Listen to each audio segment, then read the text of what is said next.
Hello there. Welcome to my reaction to A Human's OP by Tirzu. It took me a while to react to this one. I've seen it multiple times, my recommended, and it's almost 4 years since this video came out. And this man was already sponsored by Skillshare. What a chad.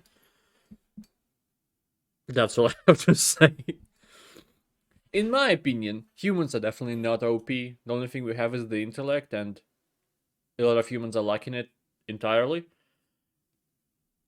And the amount of diseases human can have is very putting us in a disadvantage against our animal brethren. I don't know.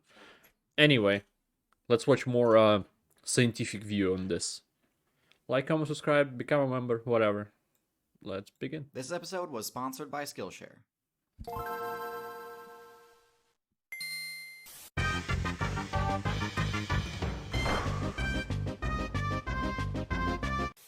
Human beings.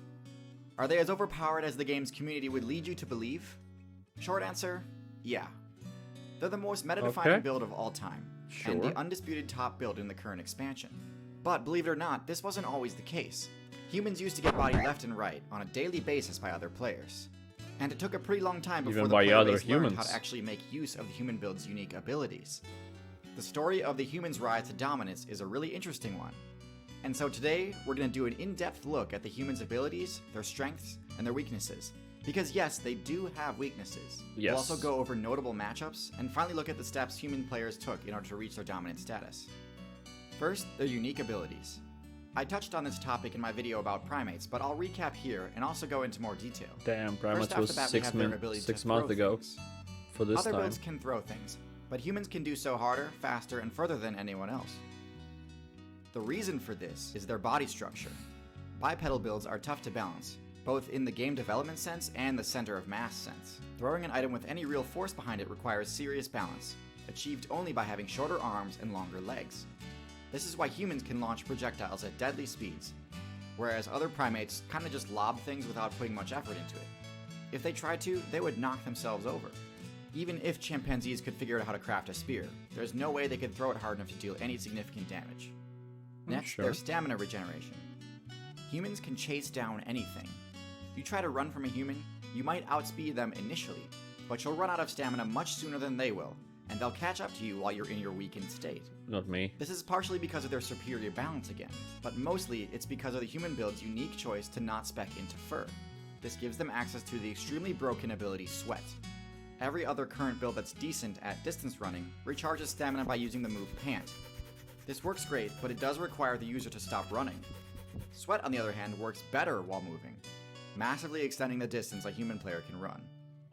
They've got a few other important abilities that are essential to their kit, but aren't unique to humans. Their ability to speak is unique among mammals, but some birds can pull it off too.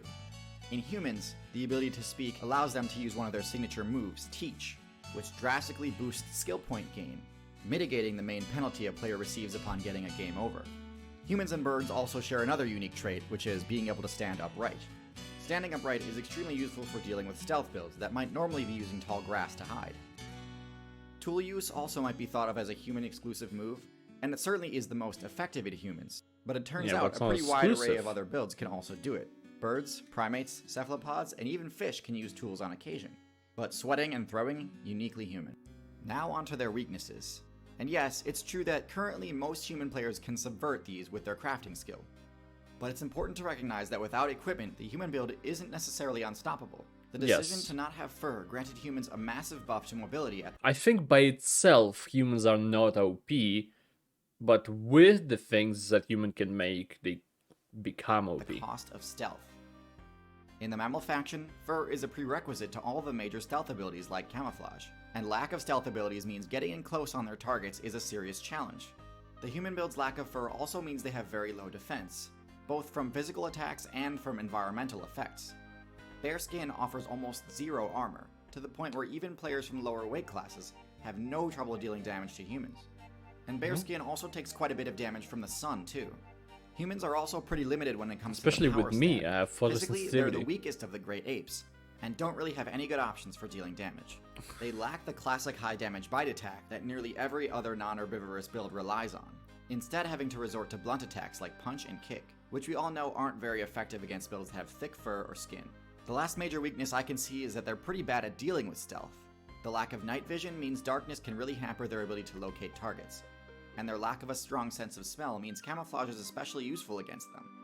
Okay, now let's talk about matchups. Obviously, a key feature of the human build is being able to craft equipment. Given basic equipment like low-level armor and hunting gear, the human's best matchup is going to be medium-large mammals. Unlike blunt damage, piercing damage is quite effective versus builds with thick hide, but on defense they're actually pretty awful. A human's only option on defense against a large mammal is intimidation, unless they've got some crazy high-level equipment, but I'll make a video on power creep later. The classic human equipment cannot stop a charging tank main unless the intimidate attempt works. But overall, this matchup is one of the reasons humans became top tier. Hardly any builds have favorable matchups against tanks. But that's not to say humans don't have their counters though. As I said before, stealth can be really effective against them due to their lack of a keen sense of smell and night vision. Humans have the ability to win pretty much any fight as long as they've got time to prepare, but taken by surprise, humans have a lot fewer options. Another thing humans have trouble dealing with is flight. Even when a human has a ranged weapon, players with high aerial mobility are pretty safe during Resident flight. Evil movie. Now, as far as I know, there aren't any bird builds powerful enough to one-shot humans, which is important because blunt attacks like punches are actually quite effective against birds. Birds have hollow bones that are resistant to tension and torsion, but not compression. This is the opposite of mammal bones, which are resistant to compression and tension, but not torsion. The point is, birds aren't the best choice against humans, but flight has been unlocked by 4 different classes in the game. Birds, which we just discussed aren't a good choice. Bats, which do even less damage than birds. Reptiles, which unfortunately had their aerial builds banned in patch 1.3.1. And insects. Flying eusocial insects have by far the best matchup versus humans in the entire game. Yes. Humans have 0 counterplay against a swarm of stinging insects. I mean, sure, there are special items that they can use to combat swarms if they're prepared, but the amount of human mains who've chosen that as one of their prestige abilities is pretty small. Humans' lack of fur means they have no innate defense. Normal clothing is helpful against like any kind of insect. So kind of any class of human can use that. Just put normal gloves on, just long sleeves all the way through the gloves and stuff like that. Just the mask or like covering your face is that much more exclusive. Defense against stings. But a bandit class also have the chance to proc the Amphylaxis debuff, which can actually lead to a game over. And it's for this reason that the high score for human eliminations belongs to the Africanized honeybee, known better by its community-given name, the killer bee. And even if the stings don't proc the allergic reaction effect, they will still definitely achieve their primary goal of dropping their resolve to 0 and granting you control over the territory. And we can see that lately the viability of killer bees has only been growing now that they've expanded their territory outside of Africa. Which brings me to my main point. Are humans overpowered? Well, just like the Africanized honeybee, humans really only became OP once they escaped the African server and invaded other areas. Notice how humans took down megafauna across every terrestrial server except Africa. The African tank mains have the matchup experience and counterplay options to deal with the vast array of skills humans have access to. But the rest of the community was totally unprepared to deal with the rapid invasion of new human mains invading their competitive scene. In other words, the devs could have prevented the massive destabilization of the current meta if they'd region-locked humans. Staying competitive in the meta requires a good player constantly be leveling up their skills. Also, the very, very early patches could have just stayed, instead of making like 7 locations, smaller locations, they could have just stayed with one big one, and that could have been a thing. Maybe human class wouldn't even exist. Human... Does he call it classes? I forgot. There's no better example of this than the rapid rise to dominance that humans experienced. If you'd like to level up your own skills and unlock new ones, I highly recommend Skillshare. That's a good transition. Skillshare is an online learning community with over 20,000 classes in design, business, technology, and more. That's how it Premium was. membership gives you unlimited access to high-quality courses on must-know topics, so you can improve your skills, unlock new opportunities, and do the work you love. I especially love their course on motion graphics, which is taught by the folks behind In a Nutshell. Join the millions of students already learning on Skillshare today with a special offer that's just for my subscribers. You can try Skillshare for free for 2 months by using the link in the description, or go to skl.sh/tierzoo3. Act now for the special offer and start learning today. Act special thanks now! to my patrons on Definitely Patreon. If you'd like to see more not from too me, late. my Patreon and social media are in the description. Oh, that was fast. We almost broke the game. Well, that's an interesting video. I might do it next time. I know there are.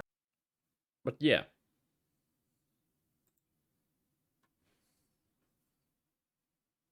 Humans have abilities to help him, to make him more OP, but not necessarily.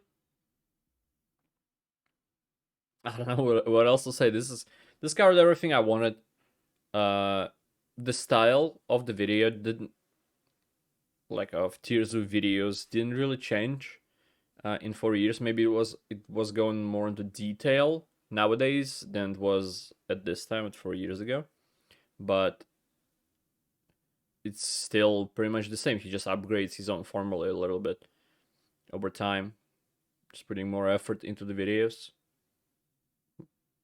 But why fix something that's so broken? Just a perfect example of this. But anyway, it's a great video.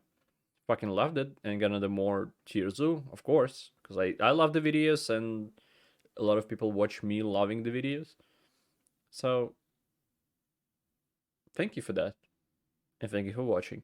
I hope to see you next time. Goodbye. Have a great life, because one of us has to.